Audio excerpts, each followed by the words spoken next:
দেশজুড়ে বৃক্ষরোপণ কর্মসূচিকে এবার প্রযুক্তি নির্ভর ব্যবস্থাপনায় আনতে যাচ্ছে সরকার। রোপণ করা প্রতিটি চারা গাছের অবস্থান ও বেড়ে ওঠা পর্যবেক্ষণ করা হবে স্যাটেলাইট ছবি, ড্রোন এবং কেন্দ্রীয় ডেটাবেজের মাধ্যমে।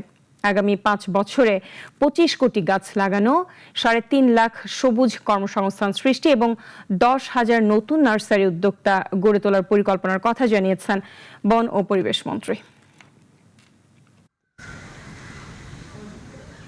গাছ লাগালে দায়িত্ব শেষ নয়, এবার গাছের বেঁচে থাকা, বেড়ে ওঠা আর নিয়মিত পরিচর্যায় থাকবে প্রযুক্তি নির্ভর নজরদারিতে। সরকারের জাতীয় বৃক্ষরোপণ কর্মসূচিতে যুক্ত হচ্ছে satellite, GIS, remote sensing, drone প্রযুক্তি এবং কেন্দ্রীয় ট্রি মনিটরিং ডাটাবেজ।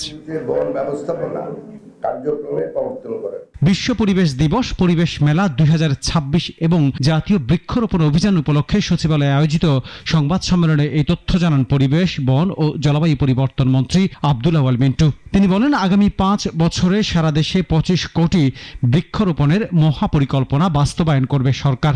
এই জন্য প্রধানমন্ত্রীর কার্যালয়ের অধীনে গঠন করা হয়েছে একটি বিশেষ সেল। মাননীয় প্রধানমন্ত্রী তারেক রহমানের নেতৃত্বাধীন বাংলাদেশ সরকার আগামী 5 বছরে সারা দেশে 25 কোটি বৃক্ষরোপণ ও তার সঠিক রক্ষণাবেক্ষণের এক যুগান্তকারী ঘোষণা দিয়েছে।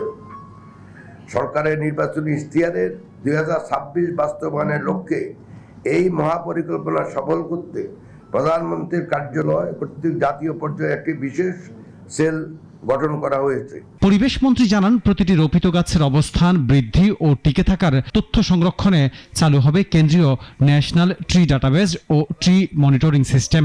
সরকারের এই কার্যক্রমে নাগরিকদের অংশগ্রহণ নিশ্চিত করতেও তৈরি করা হবে একটি মোবাইল অ্যাপ। দুর্গম চরাঞ্চল, উপকূল ও বনাঞ্চলের বনসৃজন কার্যক্রম পর্যবেক্ষণ করা হবে ড্রোন প্রযুক্তির ব্যবহার করে।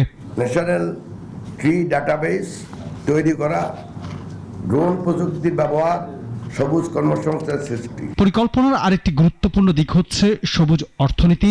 আগামী 5 বছরে প্রায় 3.5 লাখ নতুন কর্মসংস্থান সৃষ্টি এবং গ্রামীণ নারী ও যুবকদের সম্পৃক্ত করে 10,000 নতুন নার্সারি উদ্যোক্তা তৈরির লক্ষ্যমাত্রা হাতে নিয়ে আছে সরকার। বৃক্ষরোপণে সাজাই দেশ, সবার আগে বাংলাদেশ। আনোয়ার হোসেন, নাগরিক, ঢাকা।